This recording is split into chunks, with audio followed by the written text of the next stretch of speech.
জি, এই কথা বললেন। এখন আমি কিছু আলোচনা করি এমন বিষয়গুলি, যেই বিষয়গুলি ইমাম বুখারী রাহিমাহুল্লাহ নিয়ে আসেননি, ওই হাদিসগুলো নিয়ে আসেননি। কারণ ইমাম বুখারী রাহিমাহুল্লাহর হাদিস গ্রহণের যে সহি হওয়ার জন্য যে শর্তগুলি, বা তার কিতাবে সহি হওয়ার পরেও, সহির শর্ত তো যেগুলো আছে সবার অন্যদের আছে, কিন্তু তার কিতাবে উচ্চমানের সহি হাদিস নেবেন, সাধারণ সহি নেবেন না। তার বেশ কিছু শর্ত ছিল, যেই শর্তগুলি এত কড়া শর্ত যে ইমাম মুসলিম রাহিমাহুল্লাহর সেই শর্ত ছিল না। যেদিকে যাচ্ছে না, যেহেতু এটি মুস্তালাহুল হাদিস বা উসুল হাদিসের কায়দার দিকে, অন্যদিকে চলে যাচ্ছে, আর সময় তাতে নিয়ে নেবে। তো তকবীর কয়টি হবে, অতিরিক্ত তকবীর ঈদে, এই বিষয়টি সম্পর্কে ইমাম বুখারী রাহিমাহুল্লাহর কিতাবে কোনো হাদিস পাবেন না। সহিহ মুসলিম সুনানের কিতাবাদিতে রয়েছে, আর এই বিষয়ে ইখতিলাফ হয়েছে। সুতরাং এই বিষয়টি আলোচনা প্রয়োজন রয়েছে। অতিরিক্ত তকবীর কয়টি হবে এবং এর হুকুম বাকি ধারাবাহিক আমি এই বিষয়গুলি আলোচনা করছি। কয়েকটি বিষয় আজকে আলোচনা করব। তার মধ্যে প্রথম বিষয় হচ্ছে যে অতিরিক্ত যে তকবীরগুলি রয়েছে ঈদে, ঈদুল ফিতর, ঈদুল আজহা, এই তকবীরগুলির হুকুম কি? হুকুম বলতে কি বোঝায়? কে বলবে? হাত তুলবে। এই কতটা ফিকহের জ্ঞান হয়েছে? কি বোঝায় হুকুম? কয়টি? 5টি। হ্যাঁ, তো এই 5টি হুকুমের মধ্যে অতিরিক্ত তকবীরগুলি কোন পর্যায়ের? সুন্নাত। সুন্নাত, মুস্তাহাব। সুন্নাত মানে মুস্তাহাব, ফরজ নয়। তাহলে ফরজ ওয়াজিব নয়, সুন্নাত। এইটি হচ্ছে, এই মতটি হচ্ছে জমহুর, সিংহভাগ ওলামা কিরামদের মত, মালিকীদের মত, শাফিঈদের মত আর হাম্বলীদের মত। জি, তার মানে হানাফিদের মত তাহলে ভিন্ন রয়েছে, তাই না? জি। দলিল তকবীর কয়টি হবে এই মর্মে আমর ইবনে শুআয়ব বর্ণনা করেছেন তার পিতা, এবং তার পিতা বর্ণনা করেছেন তার দাদা থেকে। আমর ইবনে শুআয়ব বিন আব্দুল্লাহ বিন আমর ইবনে আস, এই সিলসিলা অনেকে জানে না। আমর ইবনে শুআয়ব আন আবি আন জাদ্দি, মাদ্রাসায় পড়ছেন অথবা পড়াইছেন, আর আপনি তার দাদার নাম জানেন। এখানে দাদার নাম নাই। আমর বর্ণনা করেছে শুআয়ব থেকে, আর শুআয়ব বর্ণনা করছেন তার বাবা মানে আমরের দাদা থেকে। তো আমরের দাদা কে ছিল? বললাম কি, আমর বিন শুআয়ব বিন আব্দুল্লাহ বিন আমর বিন আস। হ্যাঁ, তাহলে বর্ণনা করেছেন সাহাবী আব্দুল্লাহ বিন আমর বিন আস। সাহাবী আব্দুল্লাহ বিন আমর তিনিও সাহাবী, আর তার পিতা আমর ইবনে আস তিনিও সাহাবী, যিনি একসময় মিশরের গভর্নর ছিলেন। তো কি বর্ণনা করছেন যে আন্না রাসূলুল্লাহ সাল্লাল্লাহু আলাইহি ওয়াসাল্লাম কাব্বারা ফি ঈদিন। এখানে আরেকটি কথা বলি, আমর ইবনে শুআয়ব থেকে এই সনদ দিয়ে বর্ণিত যত হাদিস রয়েছে, বেশ কিছু হাদিস বিভিন্ন বিষয়ের উপর, এই হাদিসের হুকুমটা জেনে নেন। এটা জেনে নিলে অনেক ফায়দা হবে। অনেক আলেমরাও জানে না, যদি তারা মদিনা ইউনিভার্সিটিতে বিশেষ করে হাদিসের উপর ভালো পড়ে না থাকে, অথবা উসুলে হাদিস সম্পর্কে ভালো জ্ঞান না থাকে। আমর ইবনে শুআয়বের সিলসিলায় যত হাদিস রয়েছে, এগুলি সহিহ না জয়ীফ? একদল বলছেন না জয়ীফ, কিন্তু সঠিক মত হচ্ছে যে সহি, উচ্চ পর্যায়ের সহি নয়, হাসান। হাসান, হাসান হচ্ছে সহি, কিন্তু নিম্নমানের সহি। একটু শর্ত সেখানে খাফাদাবতহু, এখানে কমে গেছে, যার ফলে সহি নয় কিন্তু হাসান। আর আমলযোগ্য বা গ্রহণযোগ্য মাকবুল হাদিস দুই রকম, সহি এবং হাসান। আর সহি দুই রকমের, আর হাসান দুই রকমের, সহি লি জাতি, সহি লি গায়রি, হাসান লি জাতি, হাসান লি গায়রি। আমর ইবনে শুআয়বের হাদিস তাহলে হাসান, এই হাদিসই হাসান।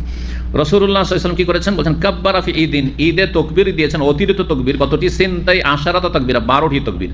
সাবআন ফিল উলা, প্রথম রাকাতে 7, ও খামসান ফিল উখরা, দ্বিতীয় রাকাতে 5, 7 তকবীর দিয়েছেন। ওয়ালাম ইউসাল্লি ক্বাবলা ওয়ালা বাদা, ঈদের সালাতের আগেও কোনো সালাত পড়েননি। হ্যাঁ, যে ঈদের মুসাল্লার তাহিয়াতুল, হ্যাঁ, মসজিদের মতো এরকম পড়েননি, অথবা নফল, অথবা জোহরে যেমন সুন্নাত, আগের সুন্নাত আছে ওইরকম পড়েননি, ফজরে যেমন আসন্নত আছে ওইরকম পড়েননি, আর পরেও সুন্নাতে বাদিয়াও পড়েননি। হ্যাঁ, সরাসরি গেছেন আর ঈদ পড়েছেন। হুকুম কি বললাম? সুন্নাত। হাদিস থেকে কি জানতে পারলেন? তকবীর কয়টি? হ্যাঁ, এটি দ্বিতীয় মাসলা, যে ঈদের সালাতের অতিরিক্ত তকবীর কয়টি? প্রথম রাকাতে 7, দ্বিতীয় রাকাতে 5। এই মতটি হচ্ছে মালিকি এবং হাম্বলী মযহাব। এই মতটিকে পছন্দ করেছে ইমাম বুখারী রাহিমাহুল্লাহ স্বয়ং, এবং ইমাম ইবনে তাইমিয়া শাইখুল ইসলাম, ইমাম ইবনুল কাইয়্যিম। এই মতটি ইখতিয়ার ইবনে বাজ ইবনে উসাইমিন, ইমাম ইবনে উসাইমিন এবং ইমাম ইবনে বাজ রাহিমাহুল্লাহ জামিয়ান, তাদের মত। তার মানে সমস্ত কোরআন সুন্নাহর আলেমরা প্রায় একমত যে ঈদের তকবীর হচ্ছে অতিরিক্ত তকবীর 7 আর 5। হাম্বলী আর শাফি মযহাবে পার্থক্য হয়েছে। পার্থক্য কি হয়েছে? একটু পার্থক্য হয়েছে। তারাও 7-5 বলছেন, তারাও 7-5 বলছেন, কিন্তু হাম্বলী মযহাবে প্রথম রাকাতে যে 7 তকবীর, তকবীরে তাহরিমা সহ, তকবীরে তাহরিমা খেয়াল করেছেন কেউ? সৌদি আরবে যে ঈদ পড়েন কয়টি তকবীর হয়? 7 তকবীর হয়। তকবীরে তাহরিমা দিয়ে না, তো সেটা বাদ দিয়ে তকবীরে তাহরিমা সহ কিন্তু এখানে 7 হয়। জি, হারমান শরীফে এরকম আমল রয়েছে। এটি হচ্ছে ইমাম আহমদ বিন হাম্বলের মত, আর অনেকেরই মত।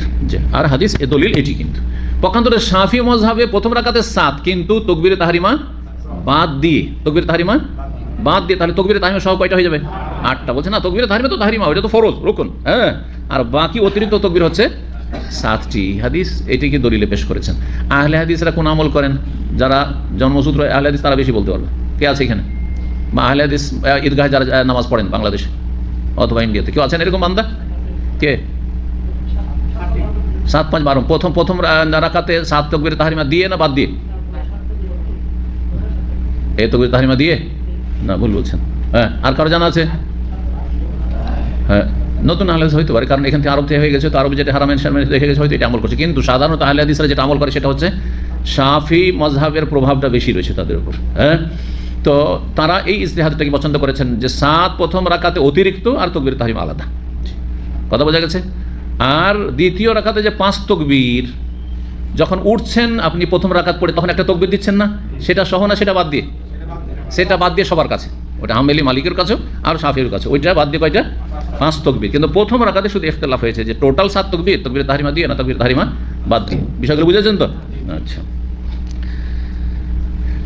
দলিল একটু আগে যেটা আলোচনা করলাম আবরিম শোয়েবের হাদিস, যে নবী সাল্লাল্লাহু আলাইহি ওয়াসাল্লাম প্রথম রাকাতে 7 তাকবীর দিয়েছেন, দ্বিতীয় রাকাতে 5 তাকবীর দিয়েছেন। আরেকটি সাহাবীর উক্তি রয়েছে, আব্দুল্লাহ বিন ওমর বলছেন, শাহিদুল আযহা ওয়াল ফিতরা মা আবি হুরায়রা, আমি উপস্থিত ছিলাম ঈদুল আযহা এবং ঈদুল ফিতরে আবু হুরায়রা রাদিয়াল্লাহু তাআলা, আবু হুরায়রা ইমাম, আবু হুরায়রা রাদিয়াল্লাহু তাআলা আনহু ইমামতি করেন। ফাক্কাবারা ফি রাকাতে উলা, প্রথম রাকাতে তিনি তাকবীর বলেছেন 7 তাকবীরা, 7টি তাকবীর কাবলাল কিরাতে, তেলাওয়াতের আগে, সূরা ফাতিহা পড়ার আগেই তকবীরগুলো। অফিল আখিরাতে, দ্বিতীয় রাকাতে 5 তাকবীরাতিন, 5 তাকবীর পড়েছেন কাবলাল কিরাত, কিরাতের আগে। তাহলে দুটোই হচ্ছে কিসের আগে? কিরাতের আগে। কালা মালিক ওয়া হুয়াল আমরু ইনদানা, ইমাম মালিক বলছে এটি হচ্ছে আমাদের মত। তাহলে ইমাম মালিক 3 ইমাম 4 ইমাম, 3 ইমামে কি বলছেন?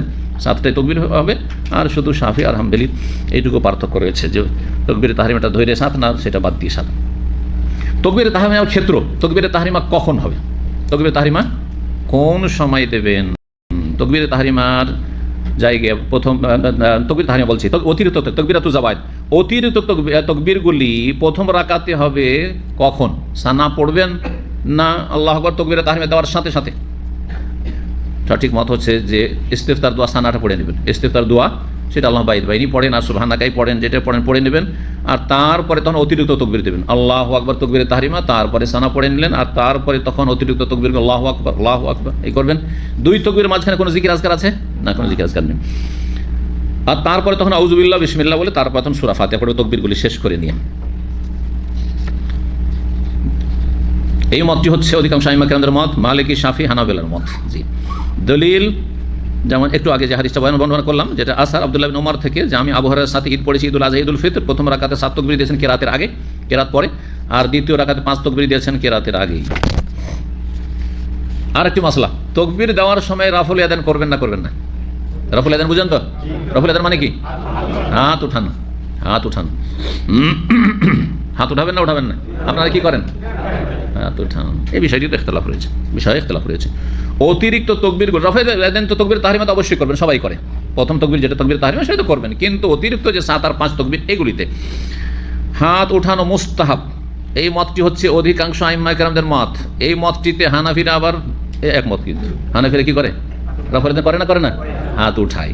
হানাফি মত, শাফি মত, হাম্বলি মত, আর ইমাম মালিকের একটি রিওয়ায়াত। তার মানে ইমাম মালিকি মযহাবে হাত উঠানো নেই, তাহলে অতিরিক্ত তাকবীরগুলোতে হাত উঠানো নেই। এটা অনেক জায়গায় আজকাল সালাফিরা আহলে হাদিসেরা হাত উঠায় না, কারণ নবী সাল্লাল্লাহু আলাইহি ওয়াসাল্লাম থেকে সহিহ সূত্রে কোনো প্রমাণ স্পষ্ট পাওয়া যায় না হাত উঠানোর। দলিল হাত উঠানোই মুস্তাহাব, আর এই জন্য অধিকাংশ আহলে হাদিস আমরা দেশেও হাত উঠাই, এটি আমল রয়েছে। আব্দুল্লাহ বিন ওমর রাদিয়াল্লাহু তাআলা আনহু বর্ণিত দলিল, কানা রাসূলুল্লাহ ইযা কামা ইলা সালাতে, যখন রাসূলুল্লাহ সাল্লাল্লাহু আলাইহি ওয়াসাল্লাম সালাতে দাঁড়াইতেন তখন হাত উঠাইতেন, এবং ওয়ারফাহুমা ফি কুল্লি তাকবীর, প্রত্যেক তাকবীরে হাত উঠাইতেন। ইউকাব্বিরু ক্বাবলা রুকুর, আগে তাকবীর বলতেন, হাত্তা তানকাদিয়া সালাতাহু, সালাত শেষ হওয়া পর্যন্ত যতগুলি তাকবীর হতো সবগুলিতে হাত উঠাতেন। তাহলে এটা জেনারেল কথা, যে কোনো নামাজের কথা বলা হয়েছে, সমস্ত নামাজের মধ্যে একটি নামাজ, একটি সালাত হচ্ছে ঈদের সালাত, সুতরাং সেটা তো প্রত্যেক তাকবীরে কি করতে হবে? হাত উঠাইতে হবে। এইভাবে দলিল নিয়েছেন। দ্বিতীয় হচ্ছে কিয়াস, এটা হচ্ছে আলা রাফি আলা রাফি ইবনে ওমর ইয়াদাই ফি তাকবীরাতুল জানাজা, কিয়াস করেছেন কিসের উপর? জানাজায় রাফুল ইয়াদাইন। জানাজার সালাতে হাত আপনারা উঠান না উঠান না? জানাজার সালাতে হানাফিরা উঠায়, এই হানাফিরা আবার জানাজায় উঠায়, কিন্তু ঈদে উঠায়। ঈদে প্রমাণ নাই, ওখানে হানাফিরা উঠায়। কথা বুঝতে পেরেছেন? কিয়াস করতে হয়, আর না হলে আম যে কোনো তাকবীরে হাত উঠাতেন ওই আম হাদিস পেশ করতে হয়, কিন্তু খাস করে ঈদের সময় উঠিয়েছেন এইরকম কোনো প্রমাণ নবী সাল্লাল্লাহু আলাইহি ওয়াসাল্লাম পাওয়া যায় না, এমনকি সাহাবী থেকেও নেই। কিন্তু সাহাবী আব্দুল্লাহ বিন ওমর থেকে জানাজায় হাত উঠানোর প্রমাণ আছে, জানাজায় হাত উঠানোর প্রমাণ রয়েছে। আর আব্দুল্লাহ বিন ওমর রাদিয়াল্লাহু তাআলা সুন্নতের অত্যন্ত পাবন ব্যক্তি ছিলেন, সুন্নতের খুবই গুরুত্ব দিতেন তিনি, তাহলে তিনি নিজের পক্ষ থেকে অবশ্যই হাত ওঠাননি। তো যদি ঈদের তাকবীরে হাত ওঠান, যেটা প্রমাণিত না ইবনে ওমর থেকে, আর ইবনে ওমর থেকে প্রমাণিত জানা যায়, সেটাতে হাত ওঠানো উচিত কিনা? কিন্তু ওঠাচ্ছে না ওইটাতে। তার মানেই হানাফি মাযহাবের ফুকাহাদের কাছে হাদিসের চর্চা খুব কম ছিল, এটাই রক্ত। এই জন্য তাদেরকে আহলে রায় বলা হতো। ইরাকের লোকদেরকে, কুফার লোকদেরকে, বাসরার লোকদেরকে যেন আহলুর রায় বলা হতো। সেই যুগে আপনি যে কোনো মুহাদ্দিসের কিতাব পড়বেন, আপনি তিরমিজি যদি পড়েন, আপনি দেখবেন যে এটা আহলুর রায়, যারা মতকে প্রাধান্য দেয়, যুক্তিও প্রাধান্য, তাদের মত। এটা হচ্ছে আহলুল হাদিস, কোরআন সুন্নাহর অনুসারীদের মত। আহলুর রায় বলে কাকে বোঝানো হয়েছে? যারা হাদিসের চর্চা কম করতো কিন্তু যুক্তি কিয়াসকে অনেক সময় বেশি খাটাইতো, প্রাধান্য দিত। এইরকমই আহলুর রায় আর আহলুল হাদিস আল্লামা শাহুল মুহাদ্দিস দেহলভী রাহিমাহুল্লাহ, যদিও তিনি বংশগত পরম্পরা হানাফি, ভারতের বড় মুহাদ্দিস, তিনি আপনার মোগল আমলের, তিনি তার কিতাব হুজ্জাতুল বালিগা, যেটি দাওরা হাদিসে হানাফি আহলে হাদিস সব মাদ্রাসায় পড়া হয়, সেখানেও এইভাবে ভাগ করেছেন যে দুটো মাদ্রাসা, দুটো শিক্ষা প্রতিষ্ঠান কামে ছিল। একটি ছিল আহলুল হাদিস, এদের যারা কোরআন সুন্নাহ বেশি চর্চা করতো, হাদিস বেশি শিক্ষা লাভ করতো, আর এক দল ছিল আহলুর রায়, যারা যুক্তি কিয়াস বেশি খাটাইতো, তারা হাদিসের জন্য সফর খুব কম করতো। তারা হচ্ছে আহলে কুফা বা ইরাকবাসী। তো জানাজার ক্ষেত্রে ইবনে ওমর থেকে প্রমাণিত হয়েছে, বলছেন ফাকাত সাবাত আনহু, প্রমাণিত হয়েছে ইবনে ওমর থেকে, আন্নাহু কানা ইয়ারফাউ ইয়াদে, দুই হাত উত্তোলন করতেন, আলা কুল্লি তাকবীরাতিন মিন তাকবীরাতিল জানাজা, জানাজার প্রত্যেকটি তাকবীরে। কে? সাহাবী আব্দুল্লাহ বিন ওমর রাদিয়াল্লাহু তাআলা আনহুমা। তো যখন জানাজায় হাত উঠানো আছে, তখন ঈদেও হাত উঠানো হচ্ছে মুস্তাহাব। আর এমনি আম হাদিস রয়েছে, যে কোনো তাকবীরে নবী সাল্লাল্লাহু আলাইহি ওয়াসাল্লাম কি করতেন? হাত উঠাতেন, আমভাবে বলা যায়। কিন্তু নির্দিষ্ট করে কেউ যদি হাদিস চায় যে নবী সাল্লাল্লাহু আলাইহি ওয়াসাল্লাম ঈদে হাত উঠিয়েছেন অতিরিক্ত তাকবীরগুলোতে, এমন কোনো প্রমাণ নেই, তাহলে প্রমাণ নেই। যার ফলে মালিকি মাযহাব আর যার ফলে অনেক আহলে হাদিস সালাফিরা বলেন যে না, হাত উঠানোটাই বেশি আকরাব ইলা সুন্নাহ, সুন্নাহর কাছাকাছি। এই জন্য কেউ যদি হাত উঠায় তাতে কোনো দোষ নেই, আর যদি হাত না উঠায় তাতেও কোনো দোষ নেই। হাত উঠালেও দোষ নেই, না উঠালেও দোষ নেই। কেউ কারো ওপর কোনো আপত্তি করবেন না, ভাই আপনি কেন হাত উঠার ফলে দালিল করলেন না, আপনি কেন রাফুল ইয়াদান করলেন না। এই মাসলাগুলি ইজতিহাদি মাসাইল, অর্থাৎ দলিলগুলি 19-20, সুতরাং সমস্যা নেই। আর একটি মাসলা একটু আগে বলে দিয়েছি সংক্ষেপে, সেটা হচ্ছে যে অতিরিক্ত তাকবীরগুলির মাঝখানে কি কোনো জিকির আজকার আছে, দোয়া কালাম আছে? নেই। এই ক্ষেত্রে কোনো জিকির আজকার প্রমাণিত নেই। সুতরাং কন্টিনিউ তাকবীরগুলি বলে যাবে, মাঝখানে কোনো রকম গ্যাপ দেবে না। এই মতটি হচ্ছে হানাফি মাযহাবের মত, এটি মালিকি মাযহাবের মত, ইমাম আউজাই অন্যান্য অধিকাংশ উলামা থেকে ইমাম নবী নকল করেছেন। এই মতটি সবাই বর্ণনা করেছেন। নবী সাল্লাল্লাহু আলাইহি ওয়াসাল্লাম থেকে এ মর্মে কোনো প্রমাণ নেই। আর একটি মাসলা, যদি অতিরিক্ত তাকবীরগুলি কেউ ভুলে যায়, অতিরিক্ত তাকবীর যদি কেউ ভুলে যায়, তাহলে কি হবে? সহসিদা দিতে হবে না কাজা করতে হবে? আমাদের এক ছাত্র ভাই এখানে ছিলেন, নামটা বলছি না। আমাদের বেশ কিছু ভাইয়েরা বিভিন্ন ক্যাম্পে ওই ঈদ পড়াইতে যেতেন একসময়। তার মধ্যে একটা এমামা ছিল, পোর্ট এরিয়াতে যে এমামা ক্যাম্প ছিল, ওখানে গেছেন কয়েক বছর আগে। উনি চলে গেছেন দেশে ফাইনাল। তো যাতে গীবত না হয়ে যায় সেই জন্য নাম অস্পষ্ট করেই বলছি। তো গিয়ে ঈদ পড়িয়েছেন আর ভুলে গেছেন তাকবীর, অতিরিক্ত তাকবীরগুলো ভুলে গেছেন। আর তারপরে তেলাওয়াত শুরু করে দিয়েছেন, মানে যে গিয়ারে সাধারণত নামাজ পড়িয়ে অভ্যাস, জুমা পড়িয়ে অবশ্য ওই গিয়ারে চালু করে দিয়েছেন। তারপরে সালাম ফেরার পরে এমন হইচই শুরু হয়ে গেছে, কারণ সাধারণ মানুষ তো বুঝে ঈদ মানে কি, ঈদ মানে অতিরিক্ত তাকবীর, ঈদের নামাজ মানে কি, মানে হচ্ছে অতিরিক্ত তাকবীর, তাই না? মোটা গায়ে মোটা বুঝে সাধারণ মানুষ। আর কি যে হইচই, বেচারা খুব অপমান হয়ে অপদস্থ হইতে হয়েছে। অথচ কোনো ব্যাপার না, সব সিজদাও করা লাগবে না, কিছুই না, ভুলে গেছে। খুব সহজ বিষয়, তাই না? কিন্তু কার কাছে সহজ বিষয়? জ্ঞানীর কাছে সহজ বিষয়, কিন্তু অজ্ঞান অবুঝদের কাছে এটি জটিল বিষয়। তাই হয়েছে। সে ক্যাম্প থেকে অভিযোগ এসেছে আমার কাছে যে আপনাদের এখানকার এক ছাত্র গেছে, যদিও এইসব ইমামতি করার জন্য আমি কোনোদিন সরাসরি পাঠাইতাম না, কারণ এগুলো বিষয়ে যেহেতু আইনগুলোকে আমি সবসময় সতর্কতার সাথে পালন করতাম, যার ফলে এভাবে পাঠাতাম না। যাচ্ছে ব্যক্তি করে চলে যাচ্ছে, কিন্তু যাতে কেউ না বলতে পারে যে আমি কাউকে ইমামতির জন্য পাঠিয়েছি। জি, তো কি বলছিলাম? তাকবীরগুলি যদি কেউ ভুলে যায়, অতিরিক্ত তাকবীরগুলি যদি ভুলে যায়, তাহলে এর জন্য কোনো কিছু লাগবে না। বলছেন যে কেউ মান্নাসিয়া তাকবীরাত আল ঈদ যাওয়ায়, যদি অতিরিক্ত তাকবীর কেউ ভুলে যায় আর সূরা ফাতিহা শুরু করেছে, তাহলে সূরা ফাতিহা থামিয়ে দিয়ে ফিরে এসে আবার করবে। ধরেন বেশি দূরে যায়নি, শুধু সূরা ফাতিহাটা শুরু করেছে, তারপরে মনে হয়েছে আরে তাকবীর দিলাম না, তাহলে কি স্টপ করে দিয়ে আবার তাকবীর দিবে? না, ঘুরে আসবে না, কারণ সূরা ফাতিহা আপনি ফরজ রুকুনে চলে গেছেন, রুকুন ছেড়ে ফরজ বাদ দিয়ে আপনি এখন আবার সুন্নতে ফিরে আসবেন, এটা চলবে না। জি, তো বলছেন যে তাহলে তাকবীরের জায়গা শেষ হয়ে গেছে, ওয়ালা ইউঈদুহা, সুতরাং এটাকে ফিরিয়ে নিয়ে আসবে না, পুনরায় আদায় করবেন না। ওয়াহাযা মাযহাবু শাফি ওয়াল হানাবিলা, শাফি এবং হাম্বলি মাযহাব। এইটি আবু হানিফা রাহিমাহুল্লাহর একজন ছাত্র হাসান বিন জিয়াদ ছিলেন, তার মত। এই মত ইবনে বাজ, ইবনে উসাইমিন রাহিমাহুল্লাহ তারাও পছন্দ করেছেন। জি, ফিরে আসবেন। তাহলে হানাফি মাযহাবে যদি ছুটে যায় আর শুরু করে দেয় সূরা ফাতিহা, তাহলেও ফিরে আসতে হবে, কাজা করতে হবে। জি, তাদের কাছে যেহেতু ওয়াজিব এগুলো। কেন ফিরে আসতে হবে না? বলছেন যে এটি সুন্নত, আর সুন্নতের জায়গা শেষ হয়ে গেছে। সুন্নত, কোনো সুন্নতের যদি ক্ষেত্র শেষ হয়ে যায় তারপরে আদায় করা যাবে না, এটি একটি কায়দা, নীতিমালা শিখে নেন, এতে অনেক ফায়দা হবে। তার মধ্যে একটি, ফরজ সালাতের পরে বিশেষ দোয়া, জিকির, আজকার। অনেক সময় ব্যস্ততার কারণে সালাম ফেরার পরে টান দিয়ে উঠে চলে গেলেন, তাড়াতাড়ি গাড়ি পার্কিং থেকে বের করতে হবে, নাহলে ফাইন খেয়ে যাবেন। পেনাল্টি লেগে যাবে, অথবা তাড়াতাড়ি করে কত বের হইতে হবে, অথবা সালাম ফেরার পরে একজনের সামনের সাথে এরকম হয়ে যায়, একজন এসে মোসাফের মাসলা জিজ্ঞেস করতে লেগেছে, আর মাসলা বলতে বলতে বেশ কিছু সময় হয়ে গেল, আর তারপরে তখন উঠেই চলে এলাম হয়তো। এখন রাস্তাতে যদি বেশ কিছু গ্যাপের পরে জিকির আজকারগুলি পড়ি, না, জায়গা শেষ হয়ে গেছে, অথবা ভুলে গেছেন, অনেক সময় জিকির আজকার ভুলে গেছেন হয়তো সেই সময় কোনো ব্যস্ততায়, আর তারপর সুন্নাত পড়ার পরে চিন্তা করছেন যে আরে আজকে তো জিকির জোহরের পরে ফরজের পরে জিকিরটি করিনি, তাহলে এখন করে নিই, চলবে না? চলবে না। সুন্নতের জায়গা যদি ফত হয়ে যায়, ছুটে যায়, তাহলে তার কাজা চলবে না। জি, কোনো প্রমাণ নেই।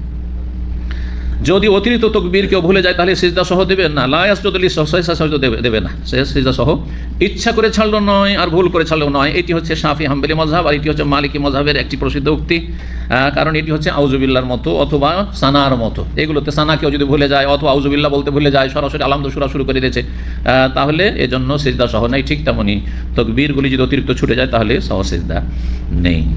তো মোটামুটি এই বিষয়গুলো আলোচনা করলাম। কাজার কথাটি চলে এসছে অবশ্য, বলছেন যে কাজাউল মাসবুক। হ্যাঁ, আর একটি মশলা, এই মশলাটি হয়নি, সেটা হচ্ছে যে পরে আসছেন আপনি, এসেছেন, ঈদের সালাত শুরু হয়ে গেছে, আর ঈদের সালাত শুরু হয়ে তকবীরগুলি শেষ হয়ে গেছে, সূরা ধরেন পড়ছে, সূরা পড়ছে, ওই সময় এসে আপনি সূরা পড়তে লাগবেন না আগে কাজা করে নি আল্লাহু আকবার আল্লাহু আকবার আল্লাহু আকবার করবেন? হ্যাঁ, না, কাজা চলবেন। বলছেন আল মাসবুক ইউকাব্বিরু ফিমা আদরাকা মিনাত তাকবীরাতি যাওয়াইদ মাল, ইমামের সাথে যতগুলি তকবীর পেলেন, ধরেন আপনি 2-3টা পেলেন, ওই যে কয়টা পেলেন কাজা। ওয়াসকুতু আনহু মা ফাতাহু, যেগুলি ছুটে গেছে সেগুলি তার মাফ, ওয়ালা ইয়াকযিহি, সেগুলো কাজা করবে না। এই মতটি হচ্ছে মাযহাবু শাফি ওয়াল হানাবিলা, শাফি এবং হাম্বলি মাযহাব। এই মতটি ইমাম ইবনে উসাইমিন রাহিমাহুল্লাহ পছন্দ করেছেন। এটি লাজনাত দামিয়া স্থায়ী ফতোয়া কমিটি সৌদি আরবের ফতোয়া। তবে মাসলায় ইখতিলাফ রয়েছে, কেউ বলেছেন যে কাজা করতে হবে। জি, তো এগুলি সব ইজতিহাদি মাসাইল নিয়ে মোটামুটি আলোচনা হইল। যে বিষয়টি শেষখানে বলবো যে তাকবীর সম্পর্কে, অতিরিক্ত তকবীরগুলি সম্পর্কে কোনো সময় দ্বন্দ্ব, ইখতিলাফ আর কোনো রকমের ঝামেলায় জড়াতে যাবেন না, কারণ এগুলো হচ্ছে মুস্তাহাব সুন্নাত জিনিস। গুরুত্বপূর্ণ একটি বিষয় বলা হয়নি, সেটাই তো আমাদের আসল সমস্যা, সেটা হচ্ছে হানাফি মাযহাবের তকবীর। হ্যাঁ, হানাফি মাযহাবের তকবীর। এই ক্ষেত্রে আমি নোট করেছি, কিন্তু সময় স্বল্পতার জন্য আমি সংক্ষেপ করতে গিয়ে ছেড়ে দিচ্ছিলাম। তকবীর সম্পর্কে মেলাগুলো উক্তি রয়েছে, অতিরিক্ত তকবীরগুলি সম্পর্কে কতটি উক্তি থাকতে পারে চিন্তা করুন তো, অনেক উক্তি রয়েছে। জি, বলছেন ইমাম শাওকানি রাহিমাহুল্লাহ, ইখতালাফ আল উলামা ফি আদাদি তাকবীরাতি ফি সালাতিল ঈদ ফি রাকাতাইনি ওয়া মাওদিই তাকবীর আলা আশারাতি আকওয়াল। উলামাদের ইখতিলাফ রয়েছে ঈদের সালাত যে 2 রাকাত এবং তাতে যে তকবীরের ক্ষেত্রগুলি, তকবীরের সংখ্যা এবং ক্ষেত্র সম্পর্কে, জায়গা সম্পর্কে 10টি উক্তি বা 10টির বেশি উক্তি রয়েছে। কেউ তার বেশি উক্তি উল্লেখ করেছেন। তার 1 নম্বর হচ্ছে যে প্রথম রাকাতে 7 তেলাওয়াতের আগে, দ্বিতীয় রাকাতে 5 তেলাওয়াতের আগে, যেটা অধিকাংশ আইম্মা কিরামদের মত। ওয়া হুয়া কাউলু আকসারে আহলিল ইলম, ইমাম ইরাকি রাহিমাহুল্লাহ বলছেন যে অধিকাংশ আইম্মা কিরাম মিনাস সাহাবাত ওয়া তাবিঈন ওয়া লাইমা সাহাবাত তাবিঈন, ইমামগণের অধিকাংশের মত এটি। দ্বিতীয় মত হচ্ছে যে প্রথম রাকাতে 7 কিন্তু তাকবীরে তাহরিমা সহ, বলছেন তিনটা তাকবীরাতুল ইহরাম মা'দুদাতুন মিনাস সাবঈ ফিল উলা। এই মতটি হচ্ছে ইমাম মালিক এবং আহমদের।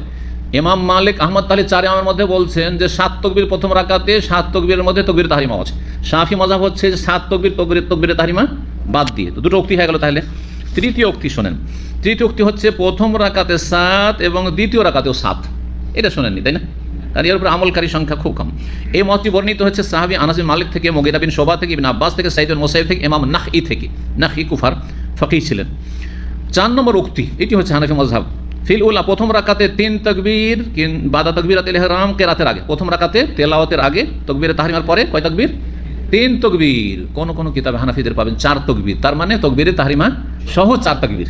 হ্যাঁ, তাকবীরাত আল জানাজা যেমন 4 তাকবীর, ওই রকম 4 তাকবীর বলা হয়েছে। তো ওই হিসাবে সে যেন দুটোতে কোনো দ্বন্দ্ব নেই, তাকবীরে তাহরিমা বাদ দিলে 3 তাকবীর আর তাকবীরে তাহরিমা ধরলে 4 তাকবীর। এটা হানাফি মাযহাব প্রথম রাকাতে কিরাতের আগে। ওয়াফিস সানিয়া, দ্বিতীয় রাকাতে সালাসুন, 3 তাকবীর দেবেন কিন্তু বাদাল কিরাতে, তেলাওয়াতের পরে। এই যে হানাফিদের আর একটি ইখতিলাফ ক্ষেত্রের ক্ষেত্রে, যে দ্বিতীয় রাকাতে তাকবীরগুলি হবে তেলাওয়াতের পরে। আপনাদের হানাফি সমাজে কেমন আমল রয়েছে? এরকম আমল রয়েছে না অন্য? কারণ আমি কোনোদিন হানাফিদের পিছনে নামাজ পড়িনি, আর ওই তরিকে আমি পড়াইও না। তেলাওয়াতের আগে তেলাওয়াত, তারপরে তাকবীর, ঠিক না? তাহলে মত যে লিখেছেন এখানে ফুকাহায়ে কেরাম, সেই মোতাবেক হানাফিরা আমল করছে। জি, এই মতটি হচ্ছে একদল সাহাবায়ে কেরাম থেকে বর্ণিত। তাহলে সালাফদের যুগ থেকে কিন্তু তাকবীরে ভিন্নতা রয়েছে। ইবনে মাসউদের মত, আবু মুসা আশআরীর মত, আবু মাসউদ আনসারীর মত। এই মতটি ইমাম সাউরি, একজন ইমাম ছিলেন কুফার, আর আবু হানিফা, আবি হানিফা, 4 ইমামের মধ্যে আবু হানিফা রাহিমাহুল্লাহর মত। নাইরুল আওতার 3য় খণ্ড 355 পৃষ্ঠা। ইমাম আহমদ রাহিমাহুল্লাহ একটু বিষয়টাকে উদারতার সাথে দেখেছেন। তিনি বলছেন যে সবগুলি জায়েজ যেগুলি সাহাবায়ে কেরাম থেকে প্রমাণিত। যদি সাহাবী থেকে প্রমাণিত হয় তাহলে জায়েজ, কারণ সাহাবীরা নিজের পক্ষ থেকে খেয়াল খুশি করেনি। তবে উত্তম আর অনুত্তমের বিষয় যেটা প্রসিদ্ধ এবং অধিকাংশ সাহাবায়ে কেরাম বর্ণনা করে সেটা হচ্ছে প্রথম রাকাতে 7 আর দ্বিতীয় রাকাতে 5 আর 2 রাকাতে তেলাওয়াতের আগে। এটি হচ্ছে সিংহভাগ সাহাবায়ে কেরামদের মত। কিন্তু ভিন্ন মত যে যেমন আবু মুসা আশআরী ইবনে মাসউদের কথা বর্ণনা করলাম যে 3 তাকবীর হানাফিদের যেটি আমল সেটাও কয়েকজন সাহাবায়ে কেরাম থেকে বর্ণিত হয়েছে, সেটাও যদি কি আমল করে তো জায়েজ, কোনো নাজায়েজ নাই। সেই জন্য কিছু আহলে হাদিসদের বাড়াবাড়ি এবং সাধারণ মানুষের অল্প বিদ্যায় বাড়াবাড়ি করা না জায়েজই করছে এরকম বলবেন না, এরকম করবেন না। আর আপনার সালাতে কোনো ঘাটতিও হলো না। এই তাকবীরটি না দিলেও তো আপনার ঈদের সালাত হয়ে যাচ্ছে, কথা বুঝতে পারছেন না? সুতরাং এই নিয়ে বাড়াবাড়ি কোনো প্রয়োজন নেই। তবে সহিত আমল করা সম্ভব হলে অবশ্যই করবেন। কেন আমাকে যদি কেউ বলে যে আপনার ঈদগাহে আপনি 3 তাকবীর দেন, হানাফি কখনো দেবো না, কারণ এটা দুর্বল, তার চাইতে আমার শক্তিশালী হচ্ছে মত হচ্ছে 7, 5, 12। কিন্তু যদি দেখা যায় যে আমি যদি 7, 5, 12 দিতে চাই সেখানে কলহ বিবাদ হবে, ঈদগাহে ফিতনা হবে, তাহলে এই ফিতনা এড়ানো, ফিতনা থেকে বেঁচে থাকা মুসলিমদের ফরজ। আর এই তাকবীরগুলি সুন্নাত, কথা বোঝা গেছে না? কোনো অসুবিধা নেই, বিষয়টি বোঝার চেষ্টা করবেন। ইমাম আহমদ রাহিমাহুল্লাহ এই উদারতা দৃষ্টিতে দেখেছেন সাহাবায়ে কেরাম থেকে যদি প্রমাণিত থাকে যে কোনোটা আমল করলে চলবে। বলছেন এই ক্ষেত্রে তিনি তার উক্তি ইখতিলাফ আসহাব রাসূলুল্লাহ সাল্লাল্লাহু আলাইহি ওয়াসাল্লাম ফি তাকবীর, তাকবীরের ক্ষেত্রে রাসূলুল্লাহ সাহাবায়ে কেরামদের ইখতিলাফ হয়েছে। ওয়া কুল্লুহু জায়েজুন, যেগুলি তাদের থেকে প্রমাণিত সবগুলি জায়েজ, সবগুলি জায়েজ। জি, ইমাম ইবনে উসাইমিন রাহিমাহুল্লাহ এই বিষয়টিকে ওইভাবেই তিনি বলেছেন। আর তিনি বলছেন যে প্রথম রাকাতে 7, দ্বিতীয় রাকাতে 5। কিন্তু যদি এর কেউ লাকিন লাউ আন্নাহু খালাফা ফাজাআলা খামসান ফিল উলা ওয়াস সানিয়া, প্রথমটিতে কেউ 5 করে দিল, দ্বিতীয়তে 5 করে দিল, অথবা প্রথমে 7 করলো, দ্বিতীয়তে 7 করে দিল সাহাবায়ে কেরাম থেকে, যেমন একটি মত, চতুর্থ মত এরকম এলো বা তৃতীয় মত যে প্রথমতে 7 দ্বিতীয়তে 7, কোনো অসুবিধা নেই, জায়েজ। ইমাম আহমদ রাহিমাহুল্লাহ থেকে তারপর নকল করছেন যে তিনি বলছেন সবগুলি জায়েজ, কুল্লুহু জায়েজ, সবগুলি জায়েজ। জি হ্যাঁ, আল্লাহ রাব্বুল আলামিন তৌফিক দান করুন। এখানে একটি কথা খুব গুরুত্বপূর্ণ লিখেছেন, আচ্ছা যারা গোঁড়ামি করছেন যে না আমরা 7, 5 তাকবীর পড়বো না, ধরেন কোনো আহলে হাদিস ইমাম আর হানাফিরা এসে বলছে না পড়বো না। আচ্ছা চিন্তা করুন তো, যদি সিংহভাগ সাহাবায়ে কেরাম যারা 7, 5, 12 তাকবীর দিয়েছেন, হ্যাঁ 7, 5, 12 তাকবীর দিয়েছেন, সেই সাহাবী যদি আমাদের সামনে থাকতেন আর তিনি 7, 5, 12 দিতেন, তো হানাফিরা তার পিছন থেকে চলে যেতেন, না অমুক সাহাবীর পিছনে পড়বো না, করতেন নাকি? হ্যাঁ করতেন, এরকম ধৃষ্টতা দেখাবেন? তাহলে ওইটি চিন্তা করেন। এর বিপরীতটাও নেন, কোনো আহলে হাদিস ধরেন শক্তিশালী মত, অধিকাংশ আইম্মায়ে কেরাম বা সাহাবায়ে কেরামদের মতের উপর আমল করলো না, 7, 5, 12 দিল না, 3, 3, 6 দিল, আর দ্বিতীয় রাকাতে তেলাওয়াতের পরে তাকবীর দিল। এই কাজটি যদি কোনো সাহাবী করতেন আপনার সামনে এসে, তো আপনি কি বলতেন না আমি এই সাহাবীর ইবনে মাসউদের পিছনে নামাজ পড়বো না, আমি আবু মুসা আশআরীর পিছনে পড়বো, করতেন নাকি? হ্যাঁ না, মোটেই করতেন না। তাহলে কেন একটু উদারতা ফিকহি মাসাইলে থাকবে না? ফিকহি মাসাইলে উদারতার যদি অবকাশ থাকে, এই কথাটা লাগাইতে হবে। সব ক্ষেত্রে উদারতা না, এটাও ঠিক ওইটাও ঠিক, এই মানহাজ আবার আমার নাই কিন্তু, আর এই মাযহাব সালাফে সালেহিনের না। কিন্তু যদি সুযোগও থাকে এটাও ঠিক ওইটা ঠিক বলার, তাহলে সুযোগ আছে, যেমন এইসব বিষয়ে সুযোগ আছে। কিন্তু ধরেন আর একটা উদাহরণ দিই, নিয়ত অন্তরে করলেও ঠিক আর নামাই তো পড়লেও ঠিক, আর এটা উদারতা হইল? হ্যাঁ না, না বেদাতি তরিকা হইল? বেদাতি তরিকা হইল, অবশ্যই বেদাত, বেদাত বর্জন করা ফরজ। কখনো আপনি নামাইতে পড়বেন না সলাতে, রোজাতে, হ্যাঁ এই 2-3টি ইবাদতে শুধু। কেন? জিকির আজকার করছেন তখন কেন নামাইতে পড়েন না? যাকাত দিচ্ছেন, দান খায়রাত করছেন তখন কেন নিয়ত পড়েন না? কথা বোঝা গেছে না? জায়নামাজের দোয়া পড়লেও ঠিক না পড়লেও ঠিক না, অবশ্যই ঠিক না। আপনি জায়নামাজে যে দোয়াটি পড়ছেন বেদাতি হয়ে যাচ্ছে, সেটাকে আপনি তাকবীরে তাহরিমার পরে পড়েন, সুবহানাকা পড়িয়েন না, তাহলে সুন্নাত। বোঝা গেছে? যেমন কেউ যদি আল্লাহ বাইদ বাণী পড়ে যেমন জায়েজ, সুবহানাকা পড়ে সেটাও জায়েজ, কেউ যদি ইন্নী ওয়াজহাতু ওয়াজহা পড়ে সেটাও জায়েজ, কথা বোঝা গেছে না? জি, কেউ যদি বলে আল্লাহু আকবার কবীর আলহামদুলিল্লাহ কাসীরা সুবহানাল্লাহি বুকরাতু ওয়া আসীলা, সেটাও জায়েজ, কোনো অসুবিধা নেই। যেখানে অবকাশ আছে সেখানে অবকাশ দেন, এই নয় যে একই গিয়ারে একই তরিকাতে সব থাকতে হবে, যেহেতু এই ক্ষেত্রে সাহাবায়ে কেরামদের বিভিন্ন আমল রয়েছে, সুতরাং অসুবিধা নেই। তবে যেটা বেশি শক্তিশালী সেটা আপনি যথাসাধ্য আমলের চেষ্টা করবেন, আল্লাহ তৌফিক দান করেন।